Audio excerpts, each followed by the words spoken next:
Yes, I do want to go live. We'll get the real thing started. So anyways, welcome. Welcome to this video. It's Phrasal Friday. I think this is the 4th Phrasal Friday that I've done. Before we get started though, I have to apologize because I didn't get any new flags on the board behind me. I had said last week, if you don't see your country's flag back here, to post the name of your country, and it's been a busy week, I'm going to have to put that off to next week. See how I used a phrasal verb there with the word put in it? I'm trying to hold this straight. And that's our topic for today. We're going to look at phrasal verbs with the word put. I think I have about 9 or 10 of them, but I should warn you, right now I'm at work. I'm at my school, and they're testing out the fire alarms. So one phrasal verb you can use is if there was a fire, you could put out the fire. But if you hear a fire alarm, no panic. There's not a real fire. They're just testing out the fire alarms. But let's get started. So first phrasal verb with the word put is put in.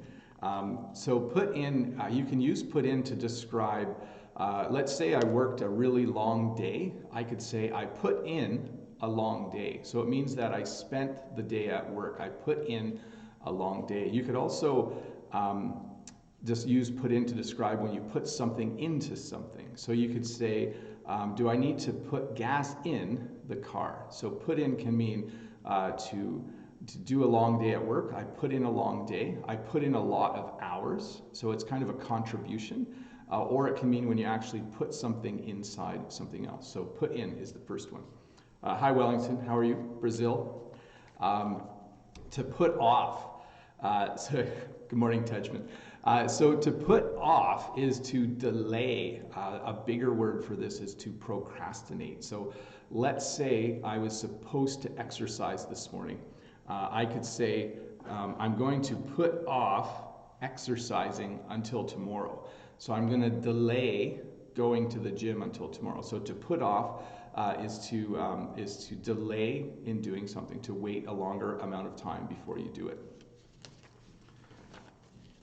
So put up. So a common phrase in English is, you could say, I put up a good fight. So to put up is to give, or is to respond in a certain way. So if you say, the other day, I put up a good argument against why we should have elections every 3 years. So to put up is to contribute or to give. And then there's another one, an extension of that, to put up with. So to put up with is to have to be with someone that maybe you don't like or who is annoying you. So a good example is, let's say your younger brother or sister, when you were a kid, was really annoying and was bugging you or bothering you a lot. You would say that you have to put up with them. So it means that you have to deal with their behavior. You can't escape their behavior. You just have to put up with it. So I put up with an annoying younger brother and an annoying younger sister when I was a kid. I hope they aren't watching. We'll see. So put up with, and put in and put off. So we have that one done. Let me grab the next one here. This is a really simple one that you've probably heard before, and it's put on. And it's usually used to talk about clothing. This morning I put on a shirt. I put on my shoes. So when you describe getting dressed, when you describe the action of wearing something, you say that you put it on. So I put on my watch, I put on my pants, I put on my belt, I put on my shirt, I put on my coat. It's used to describe putting things on. Another one we have is put down. So this is the opposite of picking up. So if I pick up a book, I have a book right here. So if I pick up a book, and then the opposite of picking up the book is to put down the book. And it also can refer to making a derogatory comment about someone, or making a mean comment about something. You could put someone down. You know, I put him down by calling him a jerk. So it kind of has two meanings. It's, if you have an object, you can put the object down. So I put down the book, I put down the spoon. Or you could use it to describe being derogatory. That's like an insult, a put down. So it's actually a noun as well, because you can call it a put down. Put on, put down, to put back. So let's say I'm in the library and I take a book off the shelf, and then I think, oh, I should put this book back. I'll put back the book on the shelf. So it's to return something to its original spot. So if I was to take a glass out of the cupboard, and then I decide, no, I think I'll put back the glass. I'll put the glass back in the cupboard because I don't want it. So it's to return something to its original place. Put away is to store things. I guess the best example is if you come home with your groceries. If you come home with your groceries, and sorry, I just had to check something there. You come home with your groceries in grocery bags, and then you put away the groceries. So you come home and you have all these bags of groceries, and you want to put them in your cupboard, and you're not putting them back because they weren't there in the first place. So you put away your groceries. You put all the groceries away in the cupboards. Put down, put on, put back, put away. We're moving right along here. Put aside. So to put aside is the same as to save. If you think in terms of money, let's say every month you make a certain amount of money and you decide you're going to put aside $10 a week. It means you're saving $10 a week. So maybe you put aside $10 a week because you want to go somewhere nice in the future. So you would put aside $10 a week.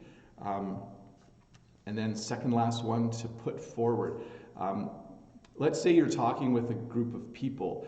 You can put forward an idea. So it means to give. So I put forward a good idea yesterday. Or he really put forward a good plan to build a bridge or something like that. So it's to contribute an idea, to put forward a thought, to put forward an idea.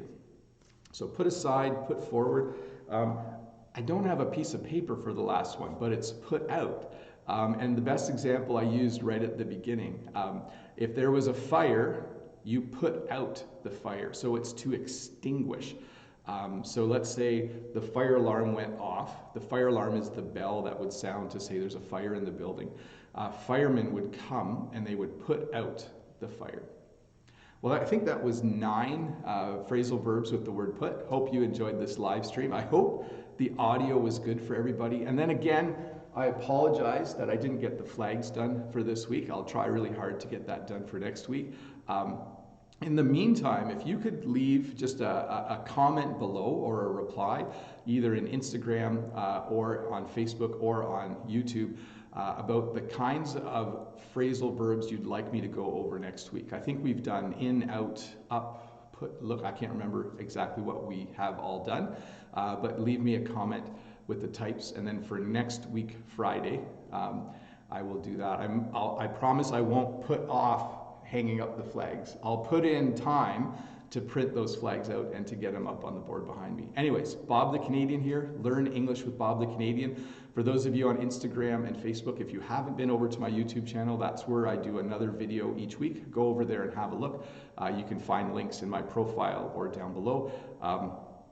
I'm off to a long day at a teacher's convention. I'm learning how to be a better teacher, so I really hope that goes well. Anyways, have a great day. That's it.